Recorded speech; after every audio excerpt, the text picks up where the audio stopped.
இந்த கூட்டுறவு வங்கிகள் தான் ஏழைகளுடைய அடமானம் வைத்த நகைகள் திருடப்பட்டுள்ளது.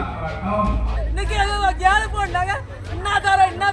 5 வருஷம் ஆச்சு, எனக்கு ஒரு தீர்வே இல்லை. நீங்க பண்ணணும், ஏதாவது எங்களுக்கு ஒரு வழியை விடுங்க.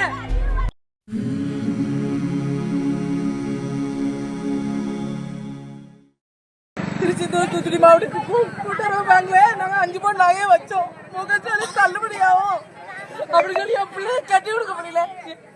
7 பவுன் நகை.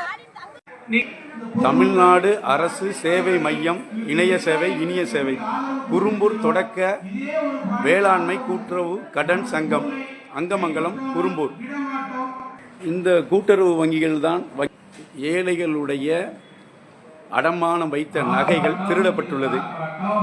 இதுவரை தமிழக அரசு நடவடிக்கை எடுத்தும் மக்களுடைய தீர்வு காணப்படவில்லை.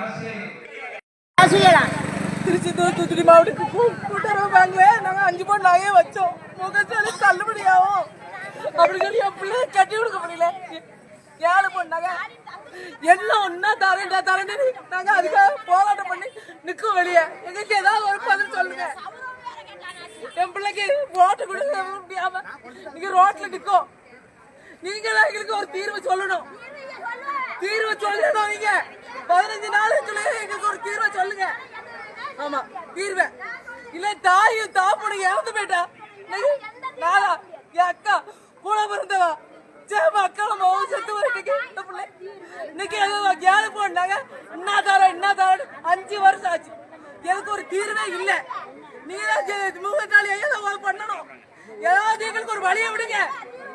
அங்க அப்பாவா நீங்க சொல்லுங்க. நீங்க சொல்றீங்க எங்களுக்கு அந்த நாய்க்கு ஒரு தீர்வு செய்யுங்க. என் பிள்ளைக்கு ஒரு விடிவா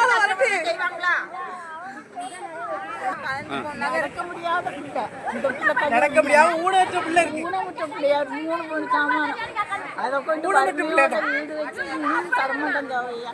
அது எனக்கு எப்படியாவது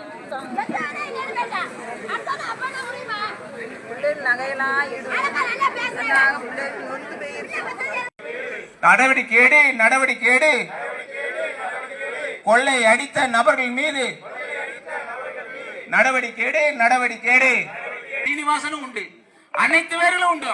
அனைத்து பேர் சொத்தையும் நீங்க சப்தி செய்யணும். இந்த சீனிவாசன் சொத்தையும் சப்தி செய்யணும். ஆமா, இவனும் பங்காளி. திராவிட ஆட்சி என்று சொல்லிக் கொள்கின்ற முழுசும் ஒரு திருட்டு கும்பலிடம் நம்ம ஆட்சியை கொடுத்து விட்டு நீங்கள் அவர்களுக்கு எதிராக போராட்டம் கொண்டிருக்கின்றீர்கள் என்பதை நீங்கள் புரிந்து கொள்ள வேண்டும். கூட்டுறவு வங்கியிலே கொடுக்கப்பட்ட டெபாசிட் பட்ட பணம் நகை எல்லாமே இந்த திருடர்கள் கையில் கொடுத்தால் எப்படி திருட்டு போகுமோ, எப்படி மீண்டு வருமா என்பதை கொஞ்சம் சிந்தித்து பார்க்க வேண்டும். அதுதான் நடந்து விட்டது.